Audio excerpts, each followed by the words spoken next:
与拜登政府形成鲜明对比的是，正在积极谋求竞选下一任总统的特朗普，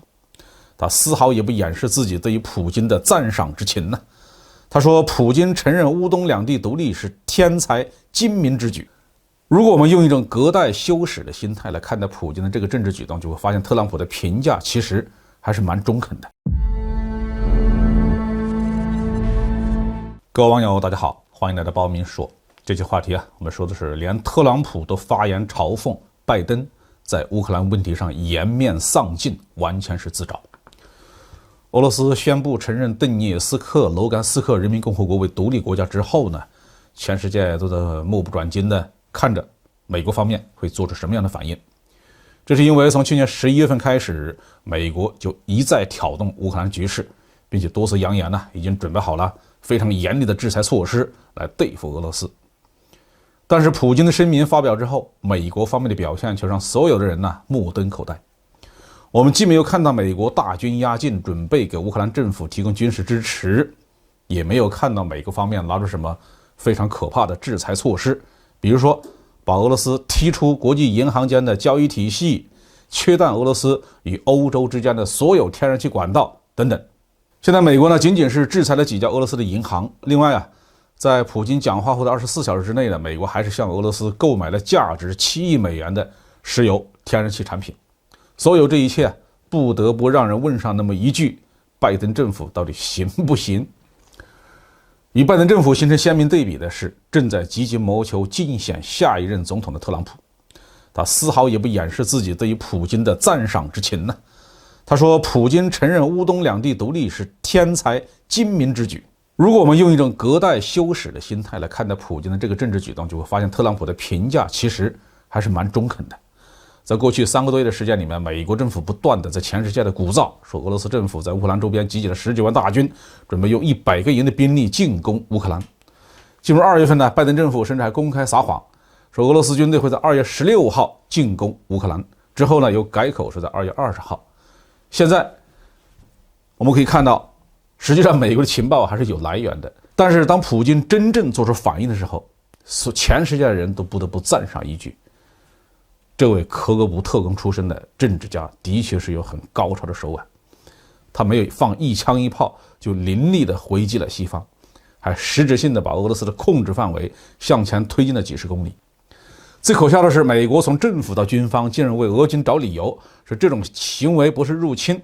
普京的这个举动不仅是反击，还为自己展开了新的广阔的操作空间。因为按照普京所发表的声明，所承认的不是卢甘斯克和顿涅斯克的现有领土，而是这2个政治势力向乌克兰伸索的领土，面积那要比现在实际控制区大得多。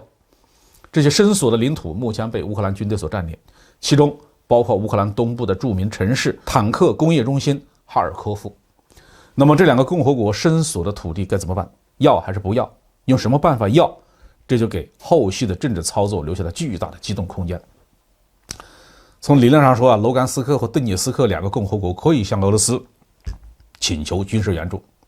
建立强大的进攻兵团，取回自己伸索的领土，也可以直接请求俄罗斯派遣部队攻击和夺取包括哈尔科夫在内的领土。那现在俄罗斯正是这么做的他们的理由就是受这2个国家的请求，派兵进入乌克兰。应该说这样的举措可能完全出乎拜登政府的预料，所以美国国务卿布林肯才会打电话给中国的外交部门，语无伦次的要求中国参加对俄罗斯的制裁。这种无理要求当然遭到了中方的淡然拒绝。不但如此，这2天美国媒体上出现大量的嘲笑拜登的政治漫画，嘲笑他事前说了那么多事后就吓得手足无措。连特朗普都嘲笑拜登，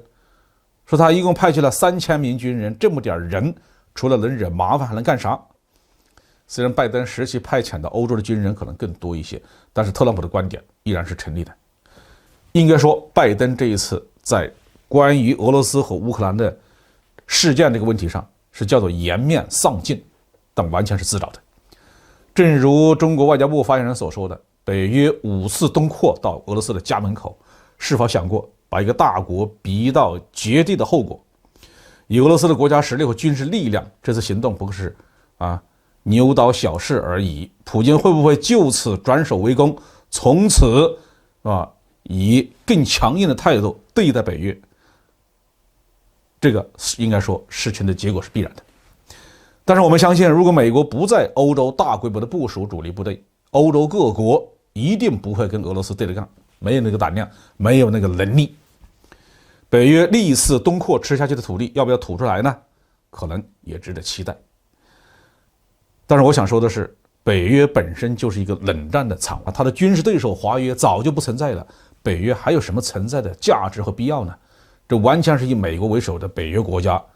这种霸道的作风的体现。那现在形势发展到今天这个地步，北约已经完全没有了存在的价值和必要了。